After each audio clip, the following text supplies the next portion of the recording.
Iko Jess na, Ratsada Balita na!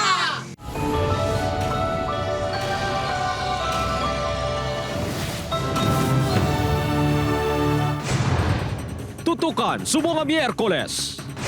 Tuyo nga pagpangawat sang duha ka solterito sa Hamtik Antique na pornada motorsiklo sa mga sospek na bilin. Lalaki nga may pilas ang pagkabuno na sapuan patay sa irigasyon sa Bago City. Kilala nga vlogger sa Antique na kuryente patay samtang nagavideoke sa isa ka resort sa Kulasi. Nobya sang biktima, ginsaysay ang natabo. Una nga witness ang prosecution sa impeachment trial ni VP Sara Duterte, ginpaidalom sa cross-examination. Habagat nga ginapabaskog sang Super Typhoon Inday, magadalas ang ulan sa Antique, Iloilo kag Negros.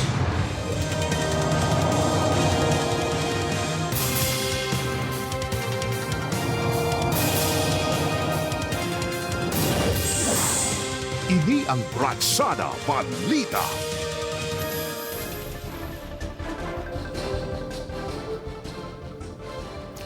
Mayong hapon mga kapuso, mayong hapon Eileen.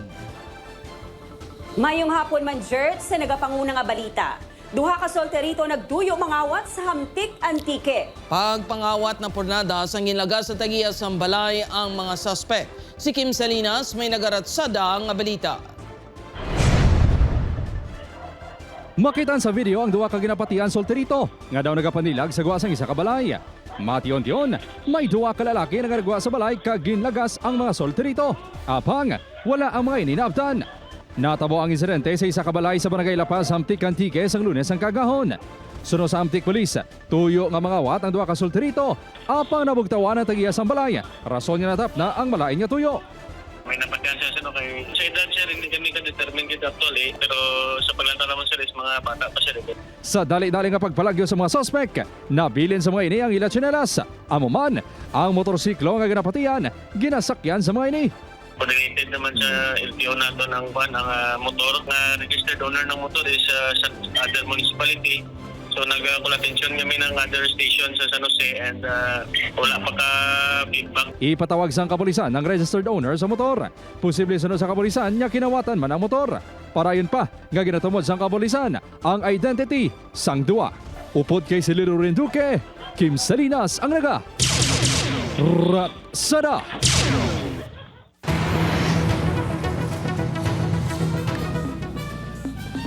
Lalaki nga nagapang sulisit sa Barangay Madalagan, Bacolod City, natukiban nga nagapakuno-kuno lang.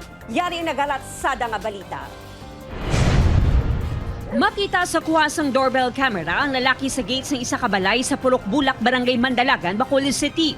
Samtang may ginauyatan ini nga sobre, mabatian nga nagaistorya ini sa tagbalay. Sambag ka. Nakaistorya sa lalaki ang tagiya sa balay nga si Nonoy.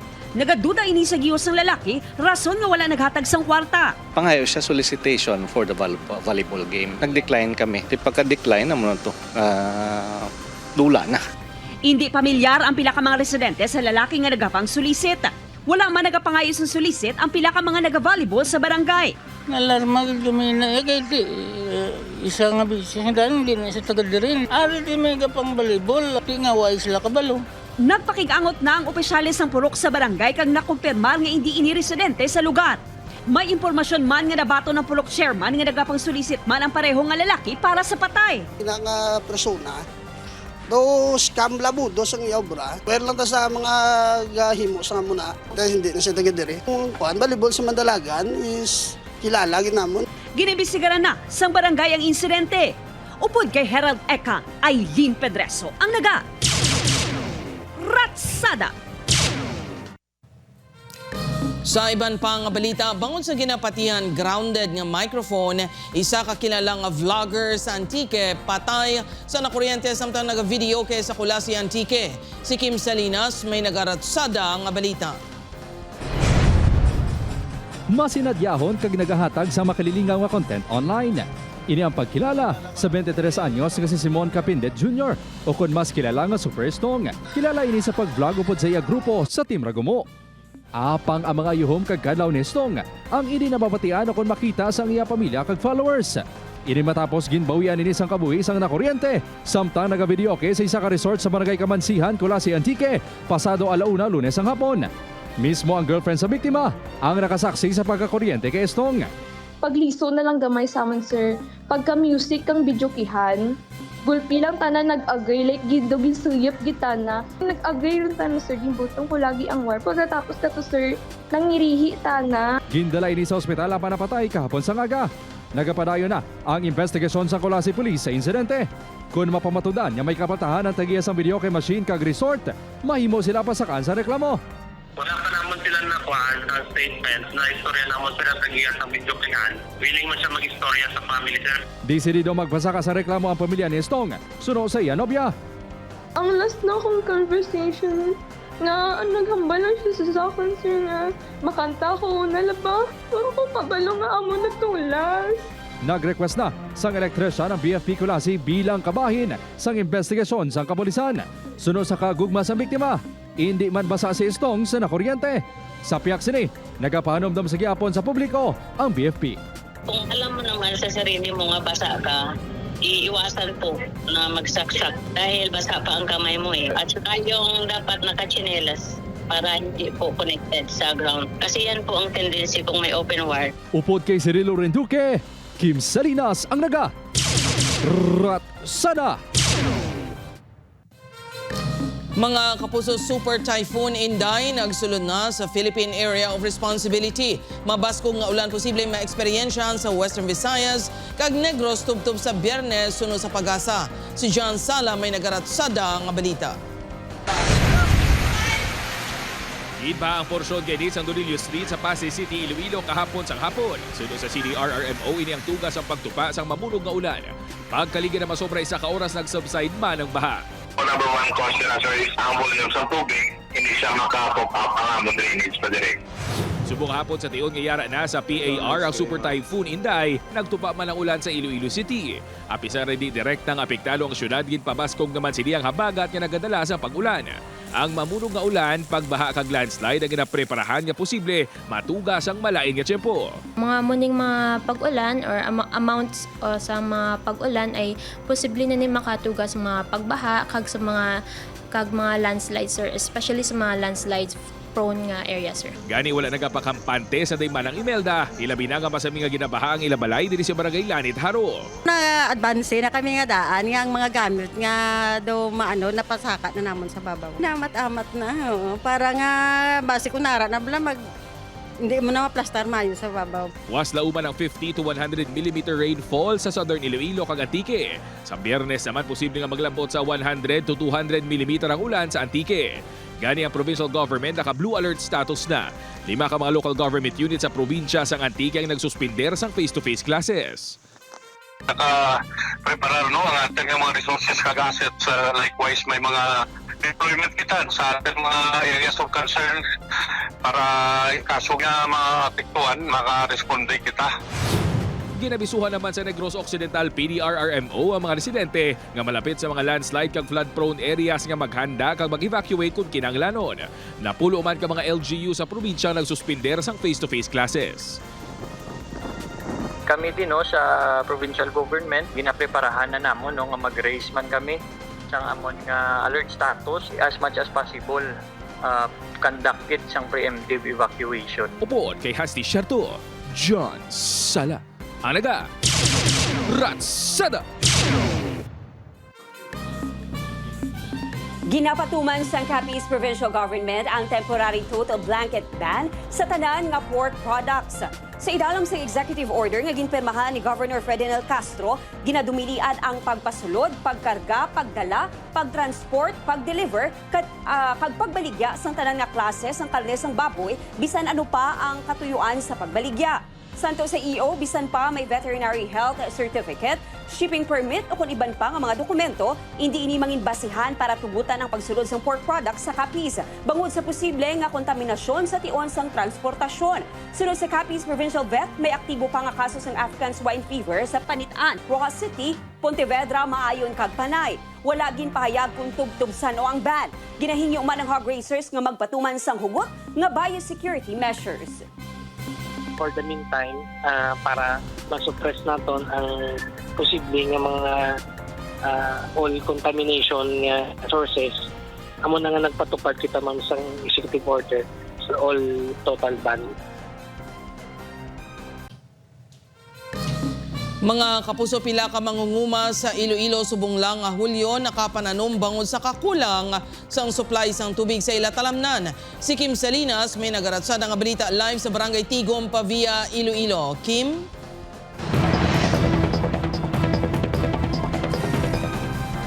Jert, apisar nga nagaulan-ulan, ginapanghandaan sa gihapon sa NIA 6 ang posible mga epekto sang El Nino phenomenon sa mga mangunguma.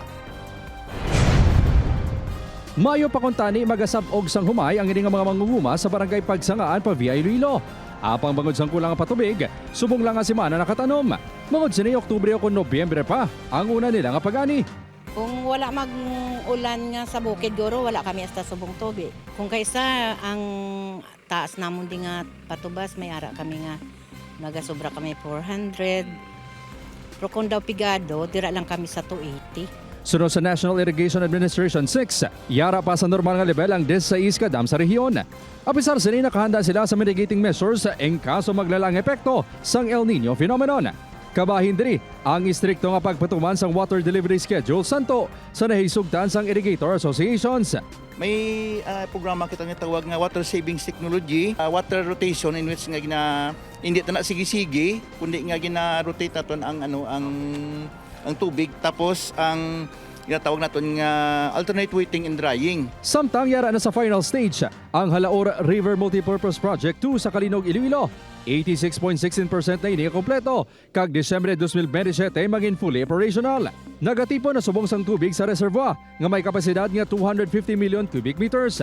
Dako ang mabulig siri nga maging mas resilient ang rehiyon sa El Nino phenomenon. Bangod mahimo mapanaog sa Halaor River ang natipon nga tubig pakato sa Moroboro Dam sa Dingle.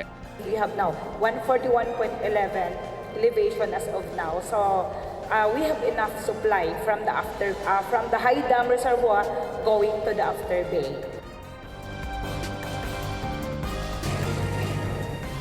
Jert, nagapahanomdom ang NIA 6 sa mga mangunguma nga likawan ang pagkawat sa tubig.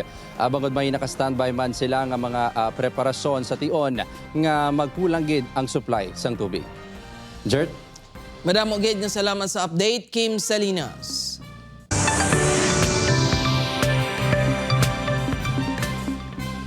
Mga kapuso, dalagko nga papremyo ang nagahulat sa Kapuso Big Time Panalo Season 5. Pwede magpadala ng entries tubtub sa August 7, 2026. Magpadala ng entries para may chance ka magdaog ang mga manubakal kag sari-sari store owners. Ang pinaka-ginabantayan nga nationwide promo sa GMA Network, magapanghatag sa masobra 6 million pesos nga papremyo kag for the first time may duha ka maswerte nga magapauli sa grand prize nga 2 million pesos tax-free.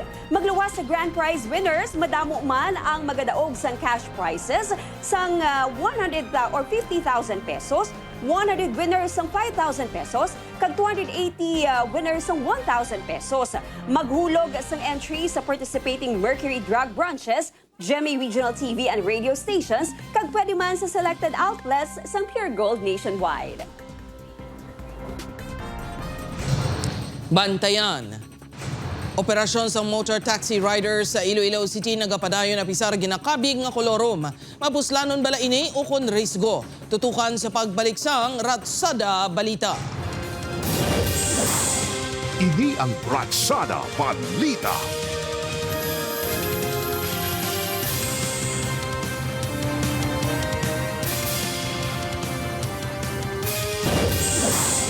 Ini ang Ratsada Balita.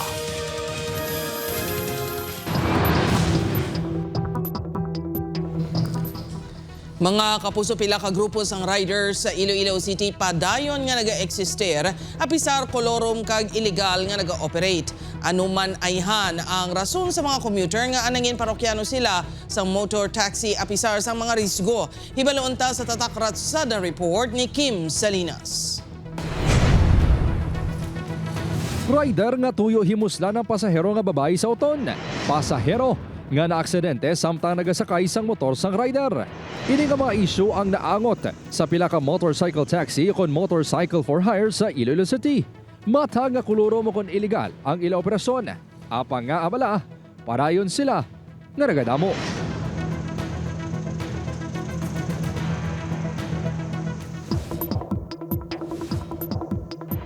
LFR o kon looking for rider. Ini ang ginachat sa mga commuter para makabook sang motor taxi o kon rider nga nagapamasahero. Kung makapili na kag maghisugot sa diin pick-upon kag destinasyon, makabig, done deal na. Madasig kag likaw sa trapiko. Ini ang rason sang elementary school teacher kun nga go-to mode of transportation sini ang motor taxis. Dugang pa, mahimo man sini mapadulo kung mapakuha ang mga papeles sini sa iban nga opisina nga wala na nagabiyahe. Ang convenience, like example, may ipasugo ka or may manimtan ka. So, which is hindi mo na pwede maubraya sa mga taxi driver. Para sa akin, mas nahapusan ko. Mas madasig ang transaction, mas madasig ka makaabot sa imo kalantuan. Nagsugod nga nagdamo ang mga riders sa Iloilo City matapos ang pandemya. Sunod sa LTFRB 6, wala pa sang rider group nga may prangkisa. Gani, illegal o kon kolorom ang ila operasyon. Nahibaluan ni isang 29 anyos nga rider nga si JR. Apang, kinahanglan gid sini mga buhi agud masuportahan ang iya ginikanan nga wala na sang obra. Ang kapital, sir, kulba lang gid ya. Way man namong ginapangayon na perme, pero much better kasi siyempre income ginapangita namon, much better mapalayo na lang kami sa dako ang multa. Nagakita sang 25,000 to 30,000 pesos kada bulan si JR. Mas nako sa 12,000 nga sweldo bilang sales clerk sa isa ka mall. Palayo gid blaster ka diferensya. Kay nagtesting ko 8 hours biyahe, galabot ko tag 1.5, hawak kong pauras mo, iti siyempre makapaway ka. Bali ang pagpatindog namon sang balay nga na, amo na ang dako gid nga bulig sang pagka-rider ko. Apisar na hadlok, nagatubang sa news team ang founder sang isa ka rider group sa Iloilo City nga si Chris. Hindi na magnubos sa 3,000 ang motorcycle taxi sa Iloilo City. Lakip ang iban nga rider group suno sa iya. Apisar kolorom, ginasiguro sila nga tanan nga rider sa ila grupo ang may driver's license kag kumpleto ang papeles sa motor. Ginapahalin Manila ang nagapasaway nga miyembro. May kaugalingon sila nga taripa, 65 pesos ang sukod sa unang 4 kilometro, kag nagadugang sang 10 pesos sa succeeding kilometers. Every month may mga orientation kami, may mga mag-apply ka mo sa amon, gina-train ka mo yan. We can safely say nga ang amon nga mga rider, bisang kolorum, well-oriented kami. Apisar may kaugalingon nga pagsulundan ng rider groups, hindi ini sa gihapon bastante suno sa LTO 6. Dako sa gihapon ang risgo sa safety sa mga pasahero, kag posible mabiktima pa sang overcharging. That will be a problem later on because damo ka discuss siya. They're not accountable. Sino ang atong pasulon, sino ang insurance mabayad sa pasahero, no? Anong background sang rider? Apisar may mga risgo, hindi manigar nga dako ang bulig sang motorcycle taxi sa pampubliko nga transportasyon sa Iloilo City. Apang nga abala tubtub subong, wala pa sila na legalize. Upod Kirmel Porquia, Kim Salinas, ang naga Ratsada.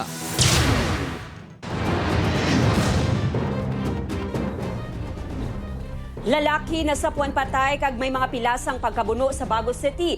Samtang isa pa kabangkay sang lalaki na sapuan sa Bacolod City. Yaring nagaratsada nga balita. Wala na sang kabuhisan na sapuan ang 39 anyos nga si Edmond Puerto sa irigasyon sa Barangay Malingin 3, Bago City kahapon sang aga. May mga pilas inisang pagkabuno. Positibo nga ginkilala sang iya mga himata ang biktima. Kita kong motor nakapark sa sa may irigasyon kag ang chinila sa irigasyon may mga dugo. Nagwa sa investigasyon sang kapulisan nga nag-inom-inuma ang biktima upod sa mga sospek Lunes ang gabi. Kita niya nga may komosyon nga natabo between sa suspect kag sa biktima. Nakita namon ma'am nga may duha ka stab wounds, isa sa dughan kag isa sa tiyan. Gilayon nga dadakpa ng mga sospek nga himata sang biktima nga sanday big boy 61 anyos kag anak sini nga si Jade 25 anyos. Ako lang yang nakabuno sa iya. Kapungulay kami na. Kayubog sa mo. Lugay nabunan ko saan. Nadalahig lang kuno ang anak sini nga si Jade. Nabda na lang kuno niya nga nagapukutay ang amay kag ang tiyo. Sang gabi ito, upod kami na inom. Tiyo ko muna sa ma'am, sa aso nag-una ko yapuli. Nagapangatubang ang mag-amay sang reklamo nga murder. Nagakayaon sang nasapuan nga wala na sang kabuy ang isa ka lalaki sa kilid sang ginakayo nga building sa barangay Villamonte pasado las 7 kay inas ang aga. Wala lang, amula nakita ko siya gahigdalan sa.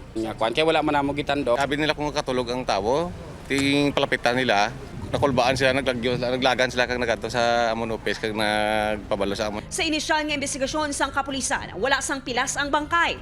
Nagapadayon pa ang investigasyon sa posible gintunaan sang kamatayon sa biktima. Upod kay Herald Eka, Aileen Pedreso ang nagaha. Ratsada! Mga kapuso na huli kam sa sining video ang isa ka lalaki nga nagsulod sa bugasan sa barangay Rumbang, Pototan, Iloilo.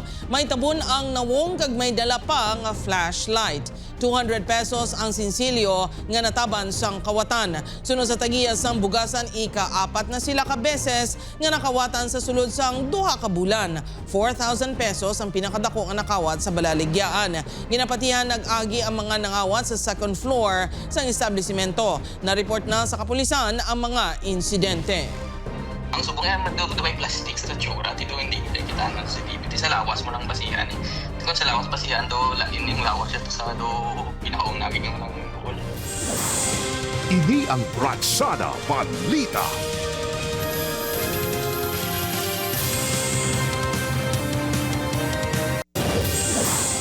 Ini ang Ratsada Balita.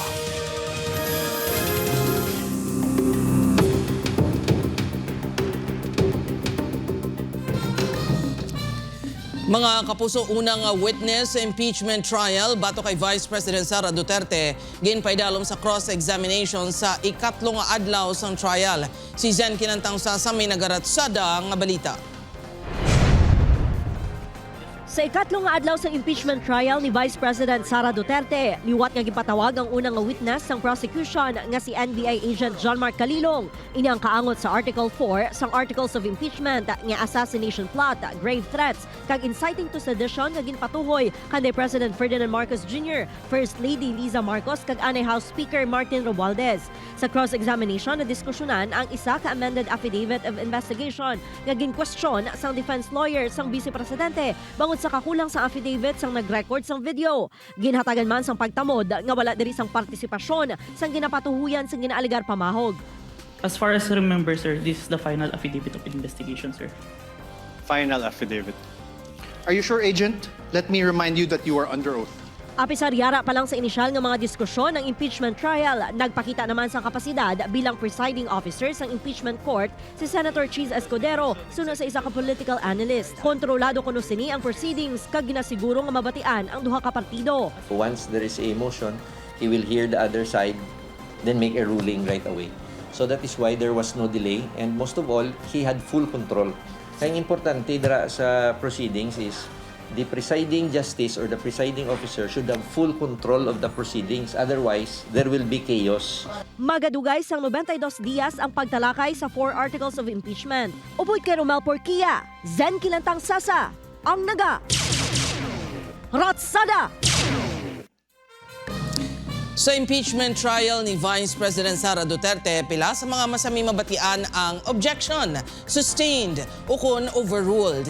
Pila lang ina sa mga ginagamit ng abogado sa korte. Ano bala mga buot silingon sa mga ini?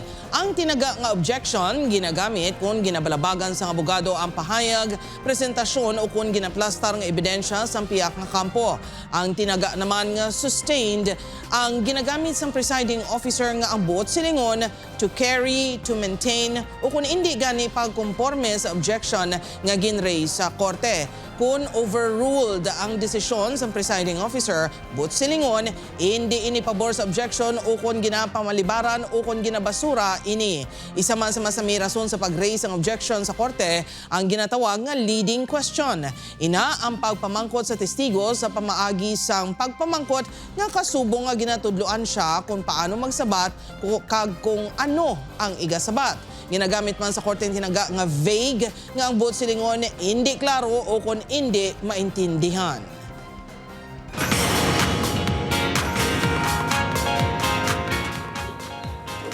Mga kapuso, yari na ang mga balantayan sa The Master Cutter.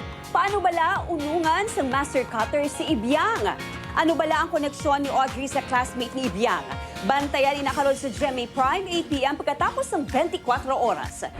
Samtang ano bala ang plano ni Hex para mabulgar na ang ginatago nga sekreto ni Martin? Sino bala ang masunod nga targets ng Task Force Firewall? Bantayan ina karon 8:50 PM sa GMA Prime.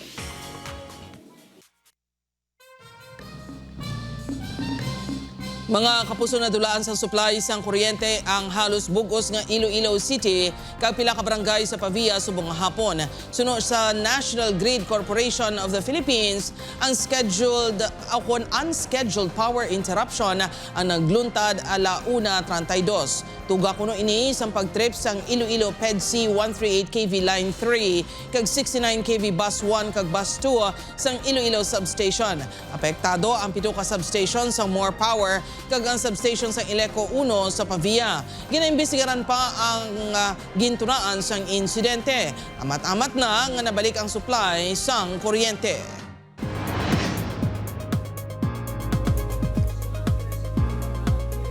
Mga kapuso, yara na sa sulod sa Philippine Area of Responsibility ang Super Typhoon Inday. Yara na sa wind signal number 1 ang pila ka bahin sang pungsod, laki pang Batanes, Cagayan, kag Babuyan Islands, Apayao, Kalinga, Isabela, northern portions ng Catanduanes, northeastern portions ng Quirino, eastern portions ng Ifugao, Ilocos Norte, eastern portions ng Mountain Province, kag northern portions ng Abra. Ang latest bulletin sa Pag-asa, uli nakita ang sentro ng Super Typhoon Inday sa kalayuan nga 1,270 kilometers na silangan sa Northern Luzon. Kag nagahulag pa west-northwest sa kadasigon nga 20 kilometers per hour. Sunod sa Pag-asa, nagapabilin nga manubo ang tsansa nga maglandfall ang bagyo pero posible magasaylo sa Batanes sa Biyernes. Posible naman ini magwa sa Par sa Sabado. Bisan wala sang landfall sa pungsod, padayon nga pabaskugon ang habagat gani mangin maulanon sa dako nga bahin sang pungsod. Sa datos ng Metro Weather, may tsansa sang ulan sa Western Visayas kag Negros Island region. May mabaskug man nga ulan sa pila ka lugar gani mangin handa sa posible baha o kon landslide.